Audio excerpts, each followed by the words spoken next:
सो दोस्तों अभी हम लोग आ चुके हैं बिल्कुल हमारे नॉर्मल स्क्रीन के ऊपर। एंड दोस्तों यहाँ पे हम लोग इस वीडियो में बात करने वाले हैं एक ओवरऑल क्या सिनेरियो चल रहा है एक पर्टिकुलर सेक्टर से रिलेटेड, जहाँ पे मुझे ऐसा लगता था कि बहुत अच्छा खासा परफॉर्मेंस होगा करके। इनफैक्ट आज भी लगता है, हाँ, बट इतना बात पक्का है कि जब तक मुझे लग रहा था कि अभी तक उसने अच्छा परफॉर्मेंस दिखाना चाहिए था, वैसा कुछ भी परफॉर्मेंस उसने नहीं दिखाया है। प्लस उसी के साथ साथ कुछ लर्निंग लेसन भी आपको मिलेंगे, राइट? तो वो भी आप लोगों ने नोट करके यहाँ पे रखने चाहिए। सो चलिए कौन सी चीज़ की यहाँ पे मैं बात कर रहा हूँ। तो देखिए, आपको हमेशा पता है मैं बिजनेस को लेकर बहुत सारी चीज़ों को बार बार आप लोगों को बताते रहता हूँ कि किसी भी शेयर में आप जा रहे हो, निवेश कर रहे हो, मतलब आप उस कंपनी के बिजनेस में निवेश कर रहे हो, राइट? अगर वो बिजनेस अच्छा करेगा तो शेयर भी अच्छा करेगा, एंड सेम वाइस वर्सा। सो जैसे कि मैंने आप लोगों को ये भी बात बताई है कि शेयर मार्केट ये भी तो एक बिजनेस है। आपको याद होगा, जो पुराने सब्सक्राइबर है इस चैनल को रेगुलरली फॉलो करते हैं उनको पता होगा कि share market itself is a business. And share market की अगर हम लोग बात करें तो इसकी जो स्टोरी है इंडिया के ग्रोथ के साथ जुड़ी हुई है। सो डेफिनेटली इसमें कोई शक की गुंजाइश नहीं कि आने वाले समय में 10, 15, 20, 30 साल में जो ग्रोथ इंडिया की होने वाली है शायद ही किसी कंट्री की हो, राइट? तो इसीलिए इंडिया के इस मार्केट में ज़बरदस्त बूम हम लोगों को भविष्य में देखने को मिलने वाला है। हाँ, वो एक झटके में नहीं होगा, बहुत सारे प्लस माइनस होके यहाँ पे होने वाला है। जैसे कि कोविड में बड़ी गिरावट आई, उसके बाद की तेज़ी हर किसी ने यहाँ पे देख ली है। सो दोस्तों, जैसे मैंने कहा कि शेयर मार्केट भी अच्छा खासा ग्रो होगा, तो शेयर मार्केट से जुड़े हुए बिजनेसेस भी अच्छी तरीके से ग्रो करेंगे। इसलिए हम लोगों ने कुछ कंपनियां देखी थी एंड उनमें हम लोग को सक्सेस भी देखने को मिला। जैसे कि डिपॉजिटरी वाली कंपनी, मतलब CDSL की बात करें, कमाल के रिटर्न्स दिए CDSL ने। आप देख सकते हैं अभी शॉर्ट टर्म में गिरावट है, बट लॉन्ग टर्म में आप देख सकते हो अच्छे खासे रिटर्न्स है कि नहीं, राइट? ये तो अभी कितना गिरा है अगर आप चेक करोगे तो 25-26%, चलो 30-40%। इसके पहले अगर हम लोग देखेंगे तो आप यहाँ पे चेक कर सकते हो टॉप लेवल से तो ये 60-70% के आसपास गिरा था। बहुत ज़बरदस्त गिरावट थी। अगर एक्जैक्टली कैलकुलेट करोगे तो आपको मिल जाएगा। देखिए 45 तो यहीं पे देखने को मिल रहा है, थोड़ा और कैलकुलेट करोगे तो 50% मिल जाएगा। बट उसके बाद आप देख सकते हो अच्छी तेज़ी आई। क्यों? क्योंकि शेयर मार्केट ने अच्छा किया। सो आप देख सकते हैं शेयर मार्केट ने अच्छा किया तो CDSL ने भी अच्छा किया, राइट? तो लॉन्ग टर्म में शेयर मार्केट इंडिया का अच्छा ही करने वाला है। निफ्टी की अगर हम लोग बात करें तो लॉन्ग टर्म में ऊपर ही जाते हुए देखने को मिलेगा। आप यहाँ पे देख सकते हैं, हाँ, बहुत सारे प्लस माइनस रहेंगे। ये कोविड का क्रैश हो गया, ये 2008 का क्रैश हो गया, बट जर्नी रहेगी वो लेफ्ट टू राइट ऊपर ही रहेगी। तो डेफिनेटली मार्केट से जुड़े हुए बिजनेस है उनकी भी जर्नी लेफ्ट टू राइट ऊपर ही होगी। जैसे कि CDSL की भी जर्नी हम लोग को भविष्य में भी देखने को मिलेगी। Then Bombay stock exchange limited, BSE limited, दो कंपनियां हैं जो कि हम लोग को फ्लोरिंग ट्रेड मतलब प्लेटफॉर्म प्रोवाइड करते हैं। एक है NSE, दूसरी है BSE। NSE अभी तक तो लिस्टेड है नहीं। सो BSE ने भी हम लोग को सेम वैसे ही कुछ परफॉर्मेंस दिखाया। आप देख सकते हो निचले स्तर से ज़बरदस्त तेजी आई, राइट? उसके बाद वापस गिरावट, क्योंकि जैसे मार्केट चलेगा ये भी स्टॉक हम लोग को वैसे ही देखने को मिल जाएंगे। मतलब ये डेटा देख के ही पता चलेगा कि मार्केट के निफ्टी में भी इस वक्त तेजी थी और अभी थोड़ा सा नर्वसनेस है, तो प्रॉफिट बुकिंग देखने को मिल रही है। तो यहाँ पे भी अच्छा परफॉर्मेंस देखने को मिला। प्लस यहाँ पे हम लोग को कॉर्पोरेट एक्शन भी देखने को मिली, बोनस स्प्लिट जैसा। देन अगर हम लोग बात करें तो एंजल वन में अच्छा परफॉर्मेंस देखने को मिला, लगभग 200-300% के रिटर्न्स आप देख सकते हो, अच्छा परफॉर्मेंस रहा। देन अगर हम लोग बात करें शेयर इंडिया में भी थोड़ा बहुत ठीक ठाक परफॉर्मेंस यहाँ पे हम लोग को देखने को मिला। यहाँ पे ज़्यादा तो नहीं थे बिकॉज एक माइक्रो कैप कंपनी थी। सो बताने का मकसद क्या है कि शेयर मार्केट से जुड़े हुए जितने भी कंपनीज थे लॉजिक बिल्कुल सही बैठा।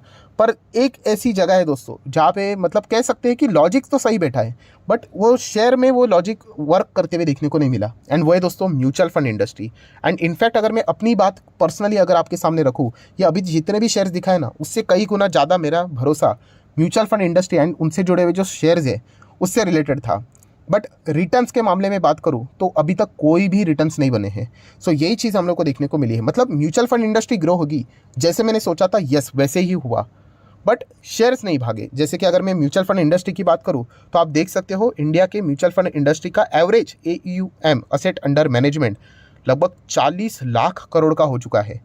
मतलब एक ज़माना ऐसा था कि 4 लाख करोड़ का ये पूरा इंडस्ट्री था और आज 40 लाख करोड़, मतलब 10x ग्रो हुआ है, जो कि एक्सपेक्ट भी किया था। सो वैसे ही चीज़ें यहाँ पे होती हुई देखने को यहाँ पे मिली है। देन अगर हम लोग बात करें तो म्यूचुअल फंड में जो SIP के जो अकाउंट्स है लगभग 6.25 करोड़ तक जा चुके हैं।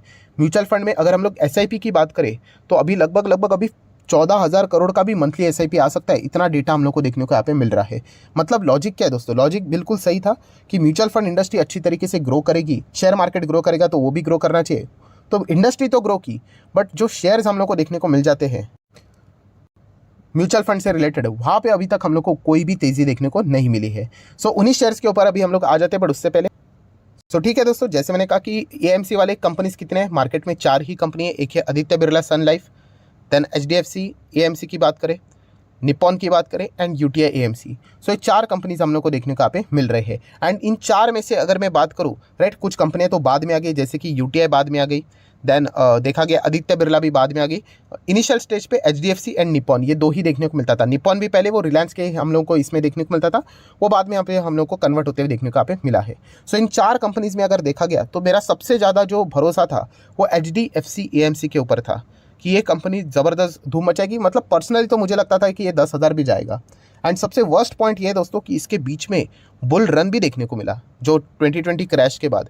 पर अनफॉर्चुनेटली इतना बड़ा बुल रन होने के बावजूद भी एएमसी कंपनीज़ में, जिसमें एचडीएफसी एएमसी भी आती है, उसने कोई भी खास पार्टिसिपेशन नहीं दिखाया। मतलब अगर आप इसका मैक्सिमम चार्ट पैटर्न देखोगे तो इनिशियल स्टेज पे ये इस प्रकार से भाग रहा था, तो मतलब ऐसा ओपन बेट लग रहा था कि ये तो बहुत अच्छा करेगा। बट उसके बाद आप देख सकते हो बिल्कुल एक फ्लैट परफॉर्मेंस ही हम लोग को देखने को मिल रहा है, कोई रिटर्न्स नहीं। जहाँ से शुरुआत आप देख सकते हो 1700 के आसपास था 2018 में, आज 2023, मतलब 18 के बाद 19, 20, 21, 22, 23, 5 साल हो गए। और 5 साल के रिटर्न्स क्या है? कुछ भी नहीं, फ्लैट, राइट। सेक्टर 10 गुना हो गया, बट कंपनी की अगर हम लोग बात करें तो कोई भी खास परफॉर्मेंस नहीं, राइट। तो ये भी चीज़ आपको पता होनी चाहिए। मैं ओपनली कह रहा हूँ कि मुझे इस कंपनी से रिलेटेड पूरी उम्मीद थी कि बहुत अच्छा करेगा करके, बट अभी तक तो ऐसा कुछ होते हुए देखने को नहीं मिला। हाँ, बाकी सारे पैरामीटर्स वर्क कर रहे हैं।